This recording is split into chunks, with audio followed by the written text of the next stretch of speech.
Napakadami na talagang Chinese brand motorcycle dito sa Pilipinas. Naglaganap na nga at iba't iba na nga ang nakikita nating brand dito sa Pilipinas. Nandiyan na nga si Motorstar, nandiyan na rin si Rusi at marami pang iba. At dahil nga sa mga Chinese motorcycle company ay nakaka-afford nga ang mga Pilipino na kanilang mga pinapangarap na mga motorsiklo. At dito nga sa vlog na to, pag-uusapan nga natin ang Pecon Motors. Sa unang dinig, kala mo nga ay baguhan lang na motorcycle brand yan dito sa Pilipinas. Pero dito sa vlog na to, aalamin nga natin ang history ng Pecon Motors para malaman nyo rin kung talagang kalidad ba na bumili ng mga motorcycle nila. Babanggitin ko rin dito sa vlog na to kung saan tayo pwedeng makapag-avail ng motorcycle na yan dito sa Pilipinas. Kaya tara guys, samahan nyo ako at pag-usapan na nga natin ang history may kinalaman sa Pecon Motors.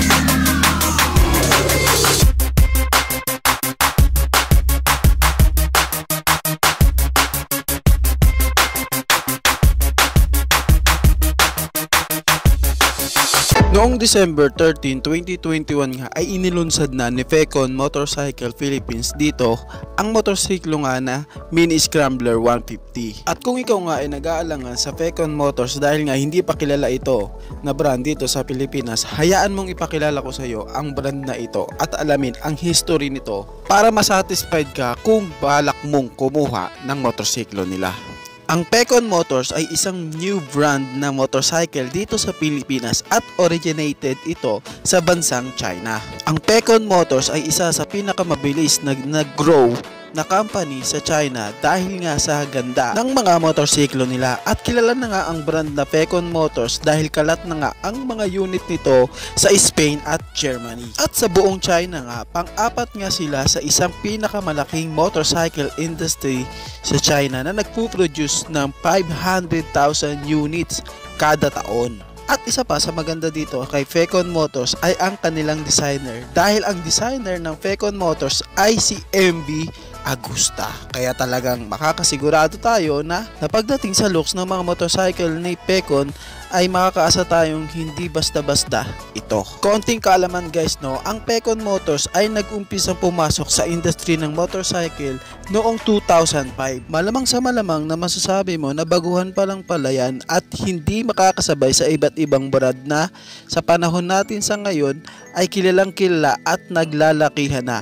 Pero guys, lagi nating tatandaan na walang nagsisimula na malakas na agad. Syempre, same sa mga mainstream na brand, dumaan din sila sa kababaan bago sila makilala. At katulad ng Pecon Motors, ganun nga din sila at lalo nilang pinagbuti ang mga ginagawa nilang mga motorsiklo. Kaya sa ngayon, isa na nga si Pecon Motors sa kilalang brand at malaking brand sa China. At isa nga dito, no, pasok nga si Pecon Motors sa pang-apat na mga kilala at popular na brand pagdating sa motorcycle industry sa China.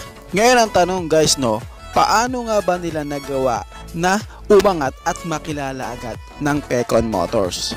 Number 1 nga ay dahil nga sa kanilang performance sa paggawa ng kanilang mga motorcycle. At pangalawa nga yun ay dahil hindi nga nila tinitipid ang attributes ng kanilang mga motorcycle. At isa pa nga rito no, pangmasa at pasok na pasok sa budget ang kanilang mga presyo sa kanilang mga motorcycle. Kaya talagang tinatangkilik ang Pecon Motors. Sa ngayon nga guys, ang alam lang natin na mga brand dito sa Pilipinas na pasok sa budget at pangmasa ay si Rusi, Motorstar at CF Moto. Pero sa ngayon nalaman na nga natin na meron pa tayo pwedeng pagpilian.